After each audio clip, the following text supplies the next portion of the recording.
Good morning students. कल हम लोगों ने एक्सरसाइज 1.3 को स्टार्ट किया था। आज हम लोग उसके आगे की चर्चा करते हैं। एक्सरसाइज 1.3 में दो क्वेश्चन हो गए थे। एक बताया था हमने कि √5 एक अपरिमेय संख्या है, इसको सिद्ध करना था। उसके लिए दो एग्जाम्पल भी हमने बताए थे कि √2 एक अपरिमेय संख्या है, √3 एक अपरिमेय संख्या है, इनको भी सिद्ध करना था। अब बात करते हैं प्रश्न संख्या 3 की। तो जब हम प्रश्न संख्या 3 पर चलते हैं तो उसमें कहा गया है निम्नलिखित संख्याएं सिद्ध कीजिए कि निम्नलिखित संख्याएं अपरिमेय संख्याएं हैं। तो इनमें सबसे पहले एक दी गई है, जो सबसे पहली संख्या है क्वेश्चन नंबर 3 में फर्स्ट, वो है कि 1/√2 1/√2 एक अपरिमेय संख्या है। तो 1/√2 एक अपरिमेय संख्या है। इसको सिद्ध करने के लिए सबसे पहले हमारा वही पुराना काम कि सबसे पहले क्या कर लें, मान लें कि 1/√2 एक क्या है, परिमेय संख्या है। तो सबसे पहले माना कि 1/√2 एक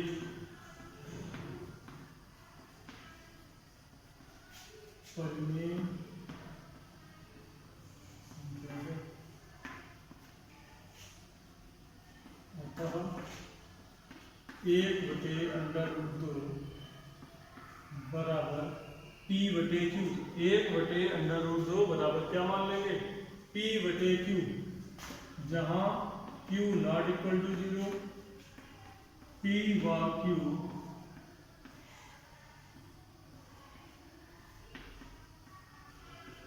सहअभाज्य हैं। तो जब p और q सहअभाज्य हैं, p/q एक परिमेय संख्या है, तो इसका व्युत्क्रम √2 बराबर क्या हो जाएगा, q/p। √2 बराबर q/p। चूंकि p/q परिमेय संख्या है,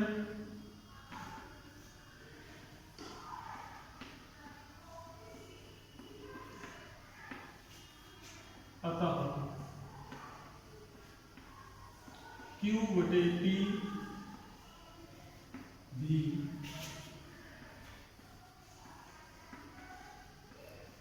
परिमेय होगी।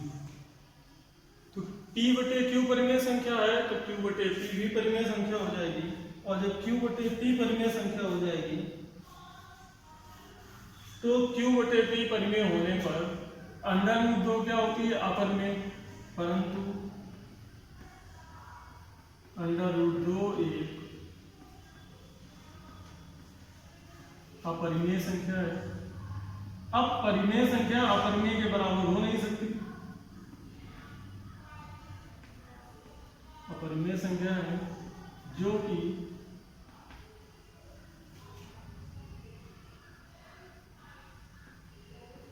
पहले कथन का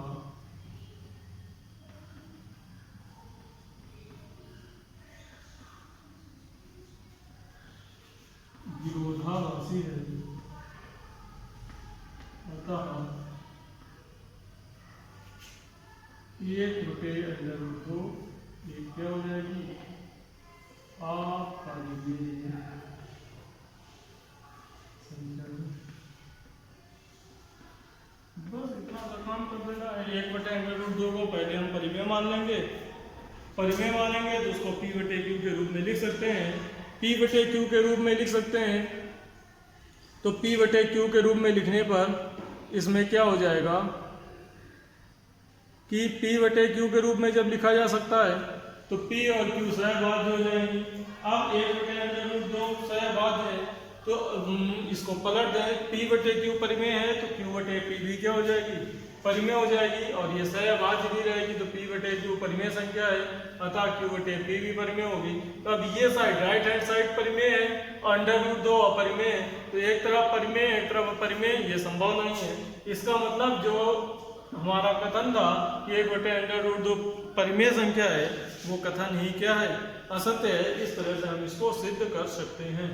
तो नेक्स्ट इसके बाद क्वेश्चन नंबर 3 के सेकंड पार्ट में चलते हैं। तो क्वेश्चन नंबर 3 का जो सेकंड है उसमें कहा गया है 7√5। 7√5 क्या है, अपरिमेय संख्या है।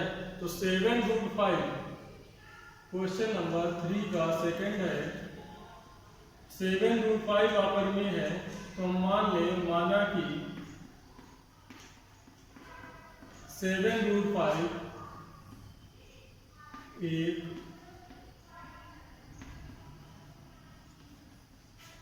परिमेय संख्या है। तो जैसे ही 7√5 एक परिमेय संख्या है, तो क्या हो जाएगा, 7√5 बराबर p/q। 7√5 बराबर क्या ले लें, p/q,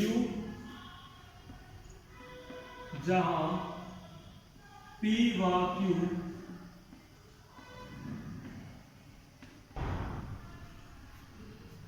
सह अभाज्य है व q नॉट इक्वल टू 0 है।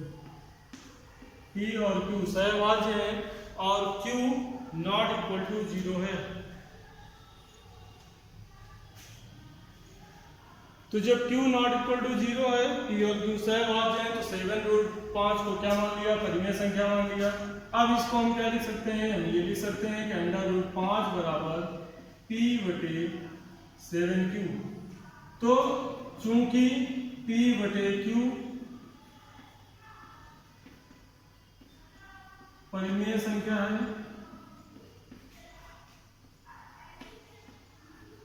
अतः p/7q भी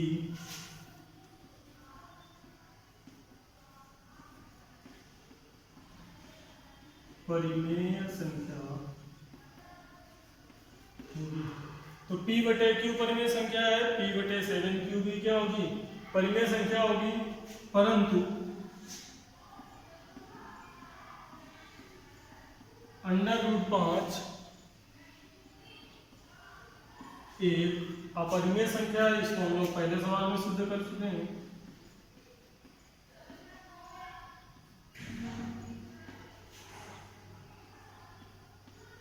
अतः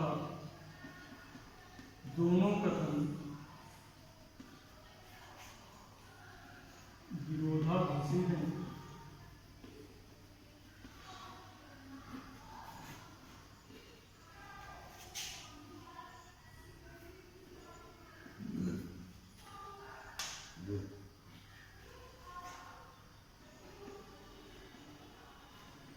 अर्थात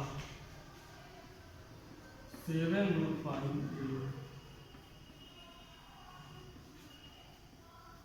अपरिमेय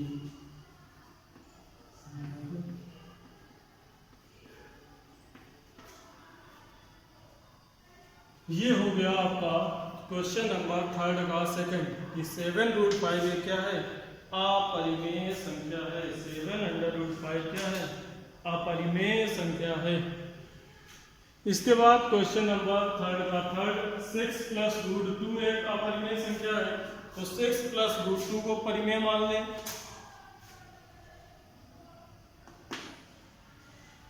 जब 6 + √2 को लेंगे तो हम ये मान लें कि 6 +